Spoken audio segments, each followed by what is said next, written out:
bref délai afin que pour éviter que l'irréparable ne se produise.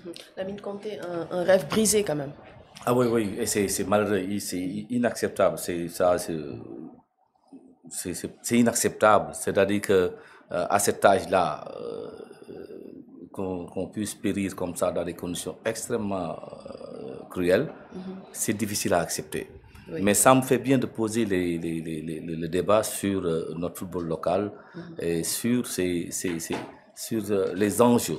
Aujourd'hui, c'est un problème véritablement social. Si vous êtes dans les clubs, vous vous rendez compte que tous les jeunes garçons sénégalais rêvent de jouer au football et de devenir professionnels. Oui. Moi, le paradoxe, c'est que tout le monde vient chez nous pour chercher de bons joueurs. Qu'est-ce qu'on fait, nous, aujourd'hui, pour développer notre football local et retirer nos joueurs, les mettre dans les conditions minimales pour rester chez eux avant de partir? Parce qu'à cet âge-là, ils ne peuvent pas se défendre seuls. Et ils n'ont que leur envie de jouer. Et la part du gain aidant, avec les conditions économiques difficiles, les gosses se jettent entre les mains des premiers venus. Aujourd'hui, il faut que les gens contrôlent, parce que les malfaiteurs sont toujours en avance sur ce que nous voulons faire. Quand ils veulent faire mal, c'est difficile de s'y opposer. Vous pouvez peut-être prendre des mesures avant-gardistes pour encadrer ceux qui veulent sortir, mais il faudrait que tout le monde joue le jeu pour l'application de ces règles-là. Parce que pour sortir du Sénégal, pour un sportif, il y a des règles pour sortir. Oui. Il faut des autorisations. Donc, on peut maîtriser cette chaîne-là et encadrer les gosses qui veulent partir, vérifier l'identité de ces intermédiaires, de ces agents. Qui est agent, qui n'est pas agent. C'est aujourd'hui aussi ça l'enjeu. C'est malheureux. C'est malheureux. Il ne peut pas revenir en vie. Hein, mais c'est quelque chose qui ne doit plus arriver. Il faut encadrer ces jeunes-là, faire de ce sport, de ce football-là, une véritable préoccupation. Parce qu'il y a des enjeux économiques, des enjeux sportifs, des enjeux sociaux. Et donc, ça, c'est une préoccupation pour notre État. Oui. Il faut organiser cela. Alors maintenant, du côté du football, qu'est-ce que nous devons réellement faire pour que ce football-là se vende davantage et que ces gosses-là s'affirment ici et puissent gagner leur vie ici, et que c'est exceptionnellement, peut-être que les gens iront monnayer leur talent en Tanzanie, en Afrique du Sud, au Maroc ou en Europe. Donc, il y a beaucoup d'enjeux autour de notre football local.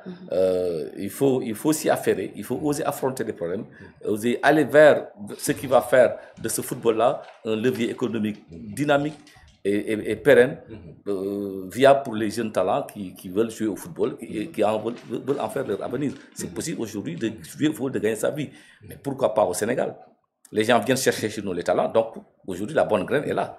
Cette bonne graine-là, il faut parvenir à la semer ici, à l'encadrer, à la faire éclore. Et maintenant, du point de vue maturité, quand ils sortiront, ce seront peut-être des produits finis qui pourront se défendre en certain âge. Mais à cet âge, à 17 ans, c'est pourquoi c'est encore beaucoup plus cruel d'accepter cela. Effectivement. Et du point de vue même des autorités étatiques, le ministère de l'intégration africaine, des affaires étrangères et des Sénégalais de l'extérieur, bien sûr, a sorti un communiqué pour dire que deux représentants de l'ambassade seront déplacés à Koumassi pour vraiment organiser avec bien sûr les autorités ghanéennes le rapatriement de la dépouille, avec bien sûr l'appui de la famille pour que la dépouille puisse revenir au Sénégal et bien sûr pour que le jeune soit inhumé ici au Sénégal. En tout cas, Lamine Ndiaye, c'est tragique quand même pour un gamin. C'est tragique, comme tu viens de le dire, une triste nouvelle qui plonge le monde du football local dans une profonde tristesse depuis samedi.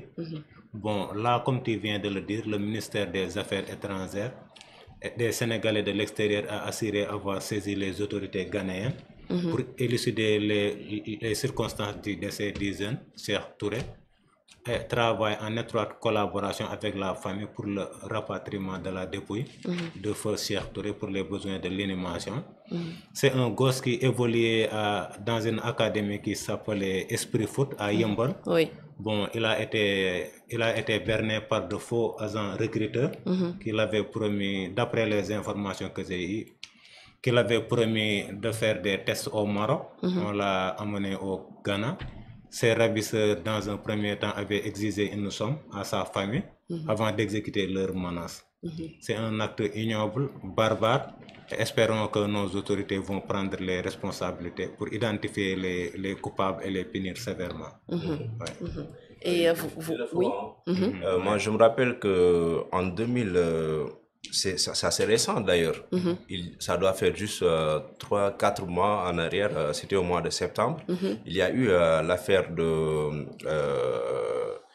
Amadou Cissé, un jeune Casassé. Il a subi le même sort en Côte d'Ivoire. Ça s'est passé cette fois-ci en Côte d'Ivoire. Oui, oui, un jeune Sénégalais, tout comme dans des circonstances pareilles. Amadou Cissé, lui aussi, il était marié. Donc, il est parti en Côte d'Ivoire pour jouer, pour évoluer. Mais maintenant, on a vu comment ça s'est passé. Ses ravisseurs ont même demandé une forte somme d'argent à sa famille afin qu'il puisse maintenant débourser et puis voilà, permettre aux jeunes de rentrer. Pendant que la famille préparait tout ça, bon, ils ont fini par l'assassiner. Encore une fois, aujourd'hui, on parle de l'affaire de Cheikh Touré au Ghana. Donc, je pense que honnêtement, la question cruciale a été posée par Doyen Lamine. C'est-à-dire, qu'est-ce que nous allons faire à partir de ce moment-là pour permettre à ces jeunes-là de s'épanouir non seulement ici au Sénégal, mais de pouvoir faire bonne carrière ici au Sénégal. Moi, je pense qu'au-delà de tout ça, quand même, il faut que notre gouvernement puisse maintenant prendre toutes ses responsabilités. Essayons de voir aujourd'hui par rapport à la réciprocité, si c'était un Ghanéen tué au Sénégal, si c'était un Ivoirien tué au Sénégal, un jeune Ghanéen de 17 ans tué ici au Sénégal, mais qu'est-ce que cela va faire? Je rappelle que récemment, quand il y a eu les agressions, en tout cas des cas de violence entre, c'était Lucem Alger et Djaraf, quand il y a eu voilà, ce bruit-là, les autorités algériennes ont tapé fort. Donc aujourd'hui, nous aussi, nous devons faire pareil. Parce que la vie humaine, elle est sacrée. Par le simple fait que tu perds de la vie ailleurs, pas dans ton pays, ça fait tellement mal, c'est difficile. Mais dans des circonstances pareilles, moi je pense que c'est tout à fait cruel, comme il a dit. Non, c'est le mot qu'il faut utiliser. Oui, c'est cruel. C'est tout à fait cruel. C'est un rêve brisé. Non, moi, vraiment, j'ai du mal à voir que, voilà, que ce jeune-là est parti comme ça à la fleur de l'âge. Avec voilà, une situation assez difficile. C'est difficile pour ses parents. Parce que comme on dit, hein, souvent ici au Sénégal, quand on dit que quand un jeune meurt, c'est un espoir qui s'est brisé. Il y a Karboutas là, quoi. C'est vrai. Donc je pense qu'il faut vraiment que nos autorités puissent, honnêtement pour cette fois-ci, prendre de responsabilités. Oui. Il n'y a pas que lui. Il y a aussi un joueur, Sidi Diakhaté, qui a eu à jouer dans ce championnat local. Il a évolué à Tenguet FC. Sûrement, Doyen Lamine Conté le connaît. Au Ndiambour de Louga, au stade d'Ambour. Et récemment, il évoluait avec l'Auto Popo, le club coaché par le technicien sénégalais Cheikh Gueye, qui a perdu la vie suite à un accident. Ouais. Et c'est dommage. Ouais. C'est dommage. Et c'est dommage. Ah oui, c'est dommage. Mais j'ai une question à poser à Oui, juste en fait, on va juste prendre Alamine, qui lui actuellement est au Maroc. Bonjour Alamine. Bonjour Téné. Ça va, tu vas bien? Oui, ça va, je vais bien. C'est avec beaucoup de plaisir et beaucoup d'intérêt que je regarde pour ce matinal, avec la qualité des interventions.